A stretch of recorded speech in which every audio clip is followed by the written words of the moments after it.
At the beginning of the show, we see that Joe lives a highly disciplined and perfectionist life. He starts every morning with a strict 135-calorie breakfast and keeps everything in his home meticulously organized. He even fixes minor tears in his suit, showing how obsessive he is about details. While this perfectionism has become more of a compulsion, Joe doesn't see it as a problem. Instead, he believes it has helped him excel in life, especially in his job as an agent at South Korea's top security agency, the NIA. Alongside this, Joe has a deep dislike for animals. One day, while interacting with a man and his dog, the dog accidentally urinates on Joe, and in trying to clean up, the man ends up smearing it on Joe's face, further fueling his hatred. Joe's mood only improves when he arrives at the office and receives congratulations for his promotion at Click News Advance. Later, during a company meeting, it's announced that a VIP is arriving from China, and their security must be handled with the utmost care. This event is to celebrate 25 years of strong relations between China and Korea, and any disruption is strictly unacceptable. Surprisingly, the VIP isn't a human but a Pendra named Min. Despite his disdain for animals, Joe volunteers to lead the security, hoping to secure his promotion. On the day of the event, heavy security measures are put in place, including military-grade equipment. Joe also reunites with his junior colleague Cronje, who has just returned from New Zealand. Trying to impress, Cronje shows off a pen capable of disabling all electrical devices within a 100-mile radius. However, due to Cronje's unfortunate tendency to cause accidents, Joe confiscates the pen and instructs him to stay put. The event begins, and Min takes the stage to great applause and excitement. However, chaos breaks out when an attacker named Ko Du arrives, bringing along his ally, Smooth Boss. In the confusion, Min is knocked unconscious and taken away in a car by the attackers. Joe tries to stop them but is blinded by a smoke bomb. Just as he attempts to give chase, Cronje accidentally hits him with a golf cart. Joe's head slams into the ground, and just before losing consciousness, he sees a military dog approaching him, scolding him for being unprepared during a crisis and claiming the department runs smoothly only because of the dogs. When Joe finally wakes up, he finds himself at home, wearing a strange collar. Joe found out that the NIA had released a public statement claiming yesterday's incident was merely a mock training exercise, a tactic to prevent any such mishap during the upcoming Ushvin event. In reality, this was just a cover-up to hide the fact that Min had been kidnapped. Joe left home to head to the office, but on his way, he once again encountered the same dog, the one that had previously peed on him. Strangely, he couldn't speak to the dog this time, but he could hear the dog muttering to himself, hoping to get another chance to relieve himself on Joe. Confused and concerned, Joe rushed to a store, bought good food and some medicine, thinking he might be falling ill or hallucinating. While browsing the pet section, a rat sitting inside a container called out to him, asking Joe to take him home instead of the dog. The rat claimed he was a great companion and even offered a 500 Indian rupees discount. Horrified, Joe ran out of the store and rushed to his office. Once there, he heard the fish in the aquarium laughing at him. Just yesterday, Joe had been dreaming of a promotion, and now it seemed like he was about to lose his job. He panicked, accidentally dropped some fruit, and asked his boss if he was being fired. The boss reassured him that Joe was one of their best agents, and there was no reason to remove him. But when the fish didn't stop laughing, Joe lost his temper and shouted back at them. Everyone in the office stared at him in confusion. Joe tried explaining to his director that he could now hear animals talking. The director, assuming the injury to Joe's head had affected his brain, advised him to take a few days off and rest.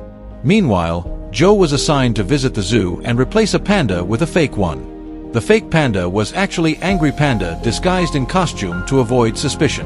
However, while talking to Joe, Angry Panda accidentally set her costume on fire and had to be rushed to the hospital. On his way home, Joe was contacted by a female gorilla who claimed to know where the VIP powder was. She offered the information in exchange for a magazine. Joe handed her a National Geographic issue, which she enthusiastically flipped through, admiring the images of attractive women. In return, she told Joe about a dog who remembered the scent of the kidnappers. If that dog could be found, they could trace the kidnappers and rescue Min. That night, Joe visited a house where animals were gathered, listening to a dog boast about how he had saved many soldiers in harsh winter conditions. When the animals saw Joe, they attacked him, but he distracted them by tossing food, snatched it back, and escaped. On his way home, Joe asked the dog about the kidnappers, but the dog took advantage of the moment and said, "One can't talk on an empty stomach." Later, a group of overweight men broke into Joe's house, and he had to chase them down, trying to erase any paw prints they left behind. The next morning, Joe saw his house in complete disarray for the first time. He began scolding the dog, but just then, his daughter, CEO Yen, arrived with her two friends.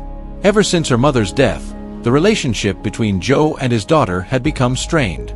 His dangerous profession kept them apart, and despite promising her a nice birthday celebration, the mess in the house made her realize that he had completely forgotten her special day.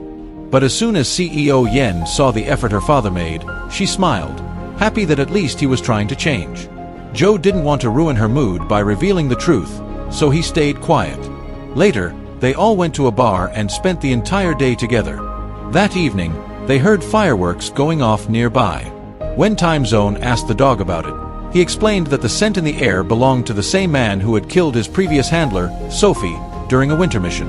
That man had now kidnapped the panda, Min. The dog recalled how he and Sophie had been searching for a bomb when a man standing far away triggered an explosion. Sophie died, and the dog had attacked the man, but failed to stop him.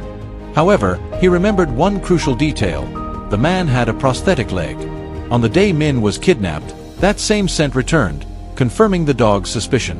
Hearing the dog's painful story, Joe felt genuinely sorry for him and began playing with him to lift his spirits. Meanwhile, Min, being a panda, refused to eat anything except bamboo. The kidnappers had to bring fresh bamboo from a farm to keep her calm. Later, Rizu took the still-crying Min to that same bamboo farm. There, he questioned the pet goat owned by the farm's caretaker and learned about the kidnapper's vehicle. This led them to suspect a man named Monik, the founder of a biotech company.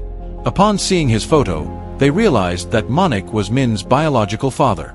Joe and his team went straight to the company's headquarters, where they discovered that Monik was preparing to launch a new project. His plan involved using panda genes to create genetically enhanced creatures that humans could keep as intelligent, obedient pets. It became clear that he had manipulated and used Min for his research. Joe and the team arrested Monik and his bodyguard, bringing them to the police station. However, due to a procedural error, they were released shortly after. The department director questioned Joe about the grounds for arresting Monik and how he knew this information, especially the part where the dog had informed him. Their internal investigation revealed that Nancy, who was suspected of being involved, wasn't even in Korea during the kidnapping. As a result, Joe was dismissed from his position for raiding the academy and arresting people without evidence. As soon as Monik was discharged from the hospital, he rushed to meet the people he had hired to kidnap Min. It was revealed that a terrorist named Dmitri had orchestrated the kidnapping. Monik had been deceived. Dmitri had been wearing a high-tech disguise all along. In exchange for kidnapping Min, Dmitri demanded a set of capsules that could be implanted into living beings and remotely detonated. The man tracking Dmitri overheard this entire conversation and realized the terrifying truth. He rushed to Min's house to warn her, trying to reassure her that someone would come to save her. He rang the bell, pleaded with her to open the door, but Min didn't trust him anymore. Joe had already lost his job, and in her eyes, he had failed her. The military intervened and took Min away, planning to eliminate her for refusing to comply with orders. When she returned to speak with Agent Asian, she discovered that Tawadu had abandoned her too. Seeing her daughter heartbroken, Min's mother decided to take action. She infiltrated the military's K9 unit and rescued her daughter just in time. Vikas then brought Min to the warehouse where the kidnappers had kept her captive. There, they unexpectedly ran into Microni, who had gone out for a jog and lost his way. He knew that Min had been taken inside, so he powered through and fought his way in. When he was ordered to stay outside, the terrorists quietly slipped into the warehouse and, with Dimitri's help, killed many of the other terrorists. A fierce battle broke out between him and Dmitri. Just as Dmitri was about to kill him, something shifted. At the last moment, he turned back and ended up saving his life. Taking the chance, he fled with Dmitri, climbing a nearby hill and throwing down the heavy counterweights stored there to slow down the terrorists chasing after them. Crony also slid downhill, tangled with a bull, and after running all night, he finally reached a highway. Spotting a bus, he climbed aboard. Tiles, disguised as a man in a costume, was also there. Back at the warehouse, Monsi was furious after discovering that some of the pandas had gone missing. But when she insulted Dimitri, the terrorists' fours fed her one of the explosive capsules and locked her in a room. Dimitri's actual plan was to implant a similar capsule into Min and then send her to a high-profile event that was about to take place. This event would be attended by prominent leaders from China and Korea, and Dimitri intended to assassinate them using the remote detonated capsules. After the terrorists left the warehouse, a massive explosion occurred, indicating that the capsule inside Monsi had detonated. Meanwhile, June invited the ad director to his home and introduced him to Min. All the animals he had communicated with so far were present in his house. He then safely drove Min to the event. On the way, he sensed something odd in the air, and suddenly, Dimitri's men ambushed him and took him away. Taibu saw what happened but couldn't stop them. He quickly instructed Min to go home and find the parrot. He warned that Dimitri planned to feed similar explosive capsules to the military dogs, who would also be present at the event, turning them into walking bombs. The event began, and the Chinese and Korean leaders greeted each other. When Min appeared on stage to perform, Dimitri started a countdown on his phone. Suddenly, an explosion sent the crowd into a panic. The venue's doors had been locked from the outside, trapping everyone inside. Just before the capsules were about to detonate, he reached Tejbak Colony and pressed the button on his pen, which deactivated all electrical devices in the area. This action neutralized the capsules inside the dogs' stomachs. Dimitri arrived at the scene but tried to flee when the animals turned on him. He was chased and seriously injured during the scuffle. As he prepared to finish off his target, Tiles jumped in and took the hit instead, getting gravely wounded. The next day, when he woke up in the hospital, he was told that Tiles had died. He rushed to the animal hospital, where both father and daughter embraced each other and cried. But the doctor arrived and reassured them, Tiles was just sleeping.